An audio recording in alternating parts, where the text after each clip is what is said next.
Buenos días a todos, mi nombre es João, yo soy profesor del curso de Letras Portugués Español de la Universidad Federal de Pelotas.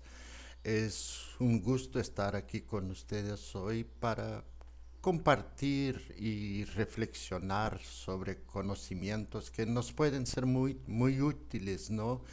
En las clases de lengua extranjera, en especial aquí en nuestro caso en las clases de lengua española, ¿no? La propuesta de hoy entonces es una reflexión basada, claro, en teoría sobre nuestro hacer pedagógico, ¿no? La propuesta hoy entonces es hablar sobre la educación multicultural crítica en el contexto de la clase de lengua extranjera. Al hablar de educación multicultural, entonces creo que para empezar lo mejor sería tener una definición y una de las definiciones muy amplias que me gusta es la definición hecha por Sonia Nieto, ¿no? Que dice, la educación multicultural es un proceso de reforma escolar integral y educación básica para todos los estudiantes. Desafía y rechaza el racismo y otras formas de discriminación en las escuelas y la sociedad y acepta y afirma el pluralismo étnico, racial, lingüístico, religioso, económico y de género, entre otros, que reflejan los estudiantes, sus comunidades y los profesores. La educación multicultural permea el currículo y las estrategias de instrucción de las escuelas, así como las interacciones entre docentes, estudiantes y familias, y la forma misma en la que las escuelas conceptualizan la naturaleza de la enseñanza y del aprendizaje, porque utiliza la pedagogía crítica como filosofía subyacente y se centra en el conocimiento, la reflexión y la acción sobre la base del cambio social. Entonces la educación multicultural promueve principios democráticos de justicia social. Como les hablé, esa es una definición muy amplia de la educación multicultural y hay varias interpretaciones entonces de esa propuesta, ¿no? La interpretación que yo voy a utilizar hoy es de una educación multicultural crítica que va a encontrar en tres autores bases para nuestra reflexión de hoy, que son Christine Slater, Carl Grant y James Banks. Slater y Grant van a afirmar que la educación multicultural involucra diversidad racial o cultural, género, clase social y políticas públicas como la inmigración y el bilingüismo. En ese sentido, esos autores entonces sostienen que el enfoque debe estar en varias formas de diferencia que también definen posiciones desiguales de poder en la sociedad, ¿no? Y que incluyen raza, idioma, clase social, género, discapacidad y orientación sexual. En la opinión de ellos, la educación multicultural y reconstruccionista social se va a ocupar más directamente de la opresión y la desigualdad social estructural basada en la raza, la clase social, el género y la discapacidad. Criticando a la sociedad moderna, entonces Carl Grant va a pedir así la eliminación de la opresión de un grupo de personas por otro y expresa su esperanza de que todo programa educativo sea rediseñado para reflejar las preocupaciones de los diversos grupos culturales. Esa perspectiva crítica entonces recomienda que se deben tener en cuenta todos los aspectos de la práctica educativa, como las preocupaciones sobre el plan de estudios, la instrucción y las diferentes clases, para incluir la mayor diversidad posible. Slater va a describir las características de la escuela como involucrar a los estudiantes en la toma de decisiones democráticas y va a incluir diversidad racial, género y grupos de discapacidad en roles no tradicionales. Esos autores argumentan que los objetivos de las escuelas deben ser preparar a los ciudadanos para trabajar por la igualdad social estructural, promover el pluralismo cultural y estilos de vida alternativos. Desde esa perspectiva crítica de la educación multicultural, los prejuicios raciales y etnocéntricos no solo son requisados, sino también involucrados en acciones transformadoras en todos los aspectos de las prácticas educativas y cambios sociales, que son pluriétnicos, pluriculturales, democráticos, equitativos y principalmente inclusivos. Por lo tanto, entonces, desde esa perspectiva crítica, el mundo debe cambiar. Bueno, la educación multicultural adecuada, entonces, va a abarcar tanto la teoría como la práctica. De hecho, entonces, dar por sentada la existencia de un mundo multiétnico, multirracial y multilingüe es un proceso continuo. Aunque no haya habido un acuerdo entre esas definiciones de educación multicultural, ¿no? Yo les traigo aquí la definición también de Banks, ¿no? Dentro de esa perspectiva crítica, que la define como una idea, un movimiento de reforma educativa y un proceso cuyo objetivo principal es cambiar la estructura de las instituciones educativas para que los estudiantes, hombres, mujeres, los estudiantes con necesidades especiales y los estudiantes que son miembros de diversos grupos raciales, étnicos y culturales, tengan una igualdad de oportunidades para obtener logros académicos en la escuela y logros en la vida, ¿no? En nuestra realidad brasileña, ese fenómeno del multiculturalismo aún no está particularmente extendido. Pero eso no va a exentarnos, ¿no?, de plantear ese tema. Me gustaría presentar un esquema general del pensamiento de Banks, ¿no? Ah, que va a proponer ciertos puntos de esa educación multicultural crítica. Para eso, Banks va a identificar 5 dimensiones de la educación multicultural que me gustaría discutir con ustedes. La primera dimensión es nombrada integración de contenido, la segunda, el proceso de construcción del conocimiento, la tercera, la reducción de prejuicios, la cuarta, una pedagogía de equidad, y la quinta, un empoderamiento de la cultura escolar y de la estructura social. Vale enfatizar que esas 5 dimensiones, ¿no?, o categorías de esa tipología presentada por Banks, aunque son conceptualmente distintas, están interrelacionadas y superpuestas y no se excluyen mutuamente. Además, ese esquema de clasificación entonces va a ofrecer una aproximación, aunque de hecho no describe la realidad, toda la realidad con sus complejidades, ¿no?, pero puede proporcionar un marco útil para reflexión. Una vez en una entrevista con la Asociación Nacional de Educación de Estados Unidos, Banks explicó el porqué de desarrollar estas dimensiones, esas 5 dimensiones.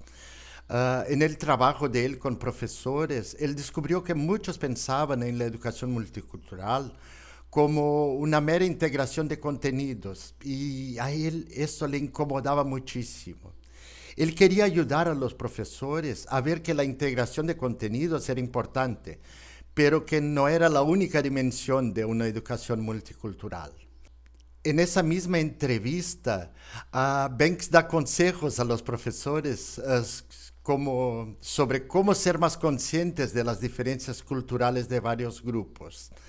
Esa conciencia siempre va a ser la clave para una educación multicultural adecuada.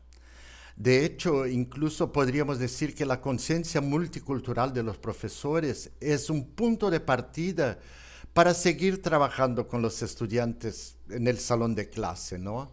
La conciencia es la base, pero la capacidad de atravesar culturas es un proceso interminable, ¿no? Para desarrollar esa indispensable capacidad, entonces Banks va a animar a los profesores a adquirir tanta experiencia intercultural como sea posible. Bueno, la situación perfecta, ¿no? Sería poner los profesores, ¿no? En diferentes culturas, entrando en contacto directo con con los representantes de diferentes grupos. Pero se sabe que eso no siempre es posible, ¿no? Entonces, por lo menos los profesores deberían al menos leer más literatura multicultural, ver videos, ver documentales y discutir y digerir estos problemas con sus pares, ¿no? Dando por sentados esos esfuerzos conscientes, entonces, ahora nosotros podemos empezar a discutir la educación multicultural de los estudiantes en el salón de clase de lengua extranjera. Sin duda ninguna, ¿no? Los profesores de lenguas extranjeras son bastante privilegiados cuando se trata de conciencia multicultural inicial, y les hablo inicial entre comillas. Esa conciencia proviene de sus estudios profesionales, de una lengua determinada, ¿no? Y de la cultura del área lingüística. Por lo que cuando los profesores comienzan a enseñar, ya son conscientes de las diferencias entre al menos dos culturas lingüísticas, ¿no? La cultura de la lengua materna y la cultura de la lengua extranjera. Eso no es tanto multicultural, más se puede decir bicultural. Pero tal conocimiento permite un mayor desarrollo personal, abriendo la mente de los profesores, ¿no? Fomentando la comprensión de la enorme variedad del mundo y mirando las culturas desde varias perspectivas. El peor pecado en la educación multicultural sería mirar las diferencias a través del prisma de la propia cultura, como si esa fuera la cultura apropiada como punto de referencia, ¿no? Banks va a subrayar el hecho de que el eje para garantizar que la educación multicultural no solo sea efectiva, sino también un enfoque, es el compromiso del profesor en el proceso de autotransformación, de leer, de comprometerse con el otro, de comprender que el otro está en nosotros y nosotros somos el otro, ¿no? Él sugiere que los educadores hagan tres cosas esenciales: conocer, cuidar y actuar. Y recuerda que el profesor debe asegurarse de que sus estudiantes también hagan esas tres cosas. ¿Okay? Cuando la clase es multicultural, el contexto para la educación multicultural entonces va a parecer evidente y se vuelve natural. Sin embargo, la mayoría de las veces nuestras clases, las clases de la educación brasileña, siguen siendo homogéneas en ese sentido, a pesar de que tenemos aquí movimientos migratorios importantes, ¿no? Curiosamente, Banks va a refutar esa afirmación hablando que todas las clases son culturalmente diversas y que nosotros, profesores, necesitamos descubrir esa diversidad. Si tomamos, por ejemplo, diferentes grupos de clase social, religiosos, étnicos o de género, ¿no? Entonces vemos que nuestros salones de clases son diversos, ¿no? Además de eso, Banks, que también es negro, él experimentó discriminación racial en la infancia. Y él ve la homogeneidad de los blancos, ¿no? Como un mito. Después de todo, ¿no? Si nos ponemos a reflexionar, hay diversidad de puntos de vista en el salón de clase y perspectivas, incluso dentro de una clase que es aparentemente uniforme, ¿no? Bueno, teniendo en cuenta esas 5 dimensiones de la educación multicultural propuesta por Banks, Es posible enumerar entonces algunas implicaciones para las prácticas en las clases de lenguas extranjeras. Am, Permítanme aquí empezar con el supuesto fundamental que la educación multicultural incorporada en la clase de lengua extranjera se ocupa de proporcionar conocimientos sobre las culturas. Cuando hablo de las culturas estoy hablando con una comprensión muy amplia del término cultura, ¿no? Y las contribuciones de diversos grupos, ¿no? Ese conocimiento entonces tiene que ajustarse al nivel de edad de los estudiantes, obviamente, ¿no? Por ejemplo, si trabajamos con estudiantes mayores, es posible que nos concentremos más en los hechos, pero en el caso de estudiantes más jóvenes, de niños, ¿no? La sobrecarga entonces no es deseable. Y ya que puede tener un efecto contrario y conducir al desánimo, ¿no? Definitivamente, entonces debe prevalecer el desarrollo de actitudes positivas. Para lograr esos objetivos, entonces la educación multicultural va a exigir profesores culturalmente competentes y reflexivos, principalmente reflexivos. Desafortunadamente, cuando los educadores sienten que carecen de tal habilidad, pueden hacer más daño que bien. Entonces, y sus agravios pueden no dar frutos, ¿no? Aquí creo que se debe ejercer una gran consideración. Ah, por ejemplo, los niños de la escuela, ¿no? Primaria se beneficiarían enormemente de una educación multicultural si se lleva a cabo esa educación con mucho cuidado. ¿Okay?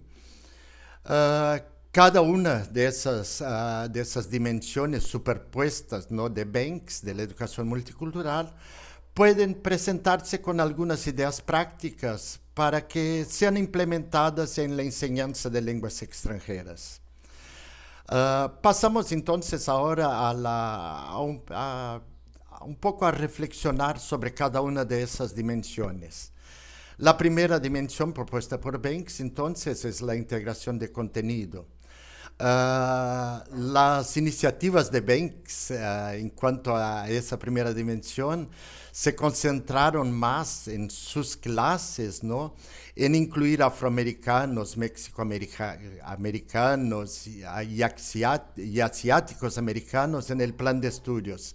Pero en general la integración de contenidos se ocupa de la medida en que los profesores usan ejemplos y contenidos de una variedad de culturas y grupos para ilustrar conceptos claves y generalizaciones y temas dentro de sus disciplinas o áreas temáticas, como se quiera decir. La integración de contenido es efectiva. Entonces, siempre que la infusión de los elementos multiculturales en el área temática sea lógica y no artificial, ¿no? Cuando se trata de integración de contenidos, su objetivo es crear conciencia de las diferentes culturas. Un profesor de lengua extranjera, entonces necesitaría, por ejemplo, en la escuela primaria con los niños, ¿no? Utilizar muñecos o títeres, ¿no? De diferentes colores, fotografías y videos multiculturales. Hoy en día muchas de esas cosas ya están presentes en los manuales didácticos, ¿no? Aunque muchas veces esos manuales están ilustrados con dibujos que representan personajes virtuales y no imágenes reales, ¿no? Entonces siempre cuando se habla en enseñanza de lengua extranjera, siempre se busca utilizar material auténtico, ¿no? La segunda dimensión propuesta por Banks, entonces, es la construcción del conocimiento. En otras palabras, significa ayudar a los estudiantes a convertirse en pensadores más críticos. Ese proceso de construcción de conocimiento pasa a un nivel superior porque aquí los profesores ayudan a sus estudiantes a comprender, investigar y determinar los supuestos culturales implícitos, los marcos de referencia y las perspectivas de la disciplina que están estudiando, en nuestro caso la lengua extranjera, ¿no? Uh, en la construcción del conocimiento, entonces el profesor va a ayudar a los estudiantes a comprender cómo el conocimiento es producido e influenciado por diferentes culturas. Banks, en esa dimensión de construcción del conocimiento, va a distinguir 4 niveles para abordar la adaptación curricular a la construcción, a esa dimensión, a la construcción del conocimiento.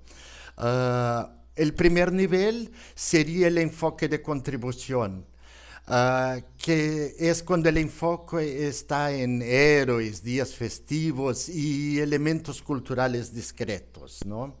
El segundo nivel sería el enfoque aditivo, cuando conceptos, temas y perspectivas se agregan al plan de estudios sin cambiar la estructura de ese plan de estudios, ¿no? El tercer nivel sería el nivel de transformación, cuando cambios son hechos en el plan de estudios para que los estudiantes puedan ver conceptos, problemas, eventos y temas desde la perspectiva de diversos grupos étnicos y culturales. Y el cuarto nivel sería un enfoque de acción social, cuando los estudiantes implementan lo que han aprendido en los niveles anteriores y toman decisiones sobre asuntos sociales importantes y principalmente empiezan a actuar para ayudar a resolver esos asuntos sociales, ¿no? Al analizar entonces esos 4 niveles, nosotros podemos ver que sería posible implementarlos en la enseñanza de lengua extranjera. El nivel de contribución, por ejemplo, el primer nivel, reconocería a diferentes héroes y días festivos en diferentes culturas, ¿no? Los maestros en ese caso entonces podrían ir aún más lejos, introduciendo unidades temáticas y organizando viajes alrededor del mundo, ¿no? El segundo nivel, el nivel aditivo, se alcanzaría si, por ejemplo, un profesor hablara sobre la vivienda y mostrara imágenes de casas inusuales de diversas culturas, ¿no? El tercer nivel, el nivel de transformación, ese nivel va a requerir un poco más de atención, ya que los profesores van a ser obligados a asegurarse de que los conocimientos que están compartiendo, ¿no?, con los estudiantes sean adecuados a la edad y etapa de desarrollo de los estudiantes, ¿no? Se cree que eso se puede hacer respondiendo a los estudiantes en el contexto de la situación, ¿no? Una idea sería que los maestros lean o crean historias con temas antiprejuicios, ¿no? Sin embargo, las historias deben basarse siempre en preocupaciones que se deriven de la propia vida diaria y de las experiencias de los estudiantes, ¿no? Para que haya un punto de referencia que sea por lo menos tangible, ¿no? El último nivel, entonces, el nivel de acción social, puede ser difícil de alcanzar, por ejemplo, con los estudiantes de las escuelas primarias, los niños, ¿no? Pero aún así es aconsejable que los niños comiencen a desarrollar habilidades de pensamiento crítico al principio de su educación. Bueno, con la tercera dimensión, entonces, la pedagogía de la equidad, entonces Banks quiere decir que los profesores deben cambiar sus métodos para permitir que los estudiantes de diversos grupos raciales, étnicos y culturales logren más. Se puede atender a la mayoría de los estudiantes aumentando el repertorio pedagógico, ¿no?, de los profesores, por ejemplo, mediante el uso de una amplia gama de estrategias y técnicas de enseñanza, como trabajos en grupos cooperativos, simulaciones, juegos de roles, descubrimiento y muchos más que nosotros profesores sabemos, ¿no? En aquella entrevista que yo les hablé antes, que Banks dio a la Asociación de Educación de Estados Unidos, Banks mencionó un amigo de la universidad donde estudió que desarrolló el concepto de átomo multicultural, que es el átomo que todos los niños pueden comprender, ¿no?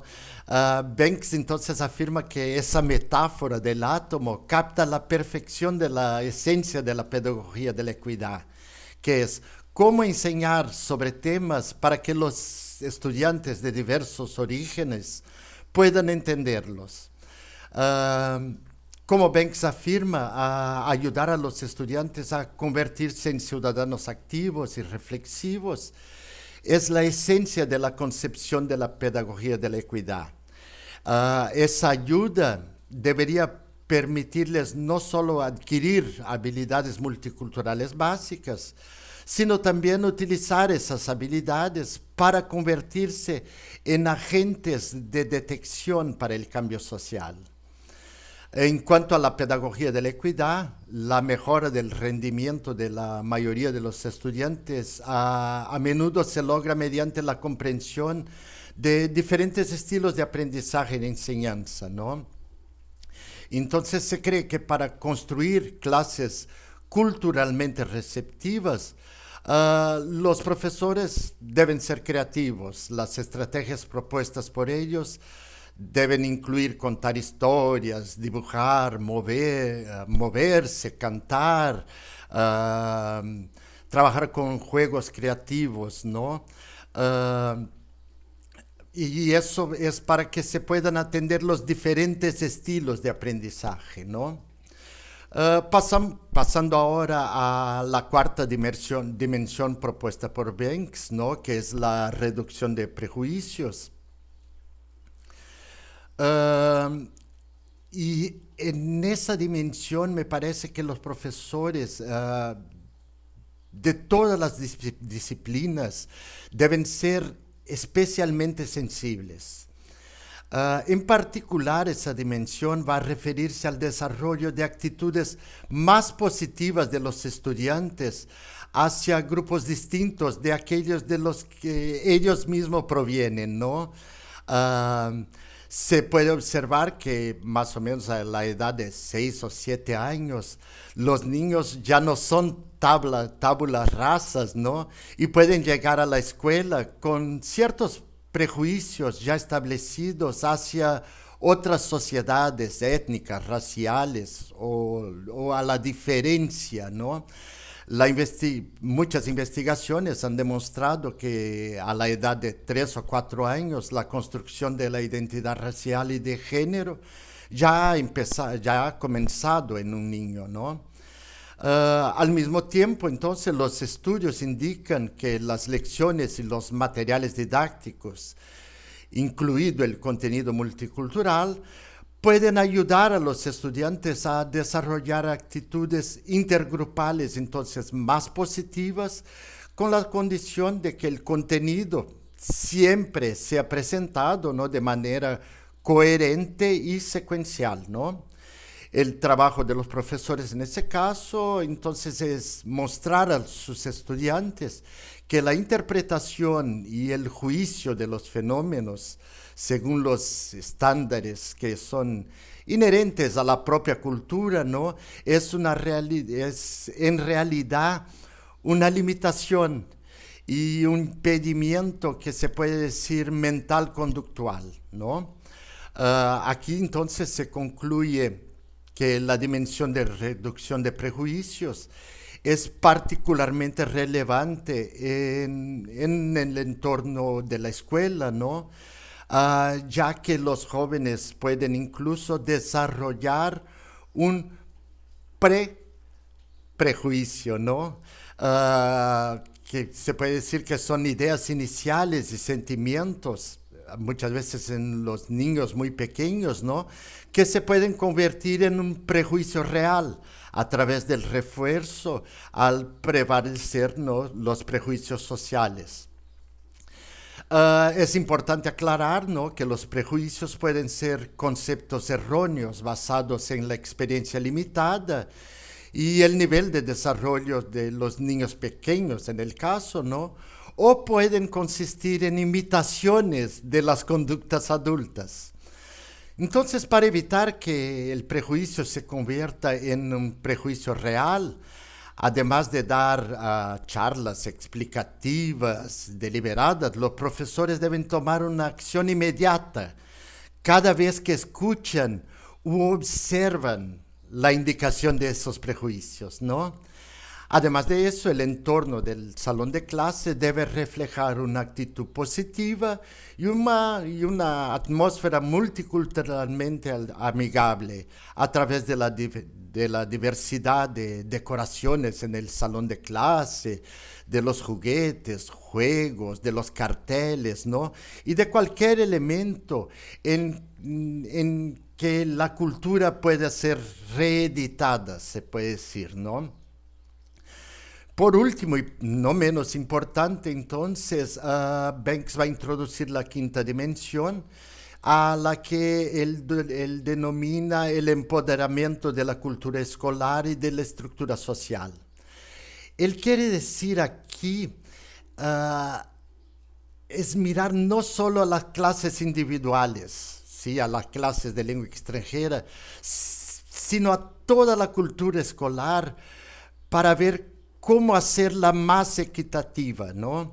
En ese punto, entonces, nosotros debemos considerar, entre otras cosas, las prácticas de agrupamiento y las desproporciones en los logros académicos, ¿no? Yo veo estas dimensiones como la idea de que la institución escolar debe establecer un buen modelo para los estudiantes, ¿no? Es una cosa que nosotros siempre oímos hablar, ¿no? Que el ejemplo viene de arriba y de que los niños aprenden por imitación. Bueno, si queremos que nuestros estudiantes se conviertan en ciudadanos del mundo, de mente abierta, tolerantes, ¿no? Pues tenemos que ser imparciales con nosotros mismos, ¿no? Ah, gente, lo importante aquí es decir que ningún profesor es omnisciente, ¿no? El mundo es tan diverso que ninguna persona puede conocerlo todo, conocer cada cultura existente, ¿no?